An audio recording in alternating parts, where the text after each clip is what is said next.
Do you want to know how you can update or change your password of your Otter AI account? If yes, then this video is specially for you. Hello and welcome to AI Basics. It's your host back again with yet another interesting tutorial video.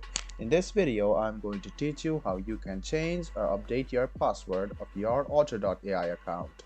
Go ahead and open Otter AI on your Chrome or Edge browser and then log into your account.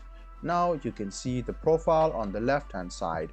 Go ahead and click on your profile and then click on account settings.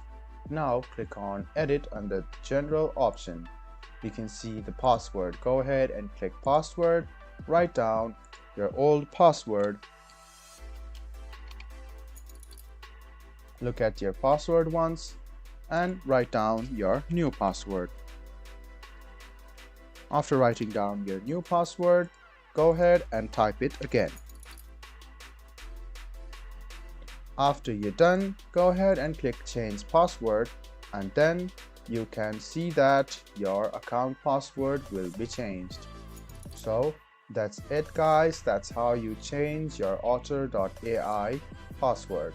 Let me show it to you once again. Go ahead and click on your account, go to account settings, click on edit over here, go to password, go ahead and write down your password, look at your password once, and then go ahead and write down your new password. After writing down your password, go ahead and type it again, and then what you can do is look at the passwords and verify them, and then click change password. After your password is correct, your email address's password might be changed as well. So this was a video on how you can change your Otter.ai password. I hope this video was helpful for you. If you still have any kind of confusion, please do mention us on the comment section down below. Like the video, subscribe to the channel, and do hit the bell button for more. Hope to see you in the next video as well. Until then, goodbye, take care, and make sure you enjoy.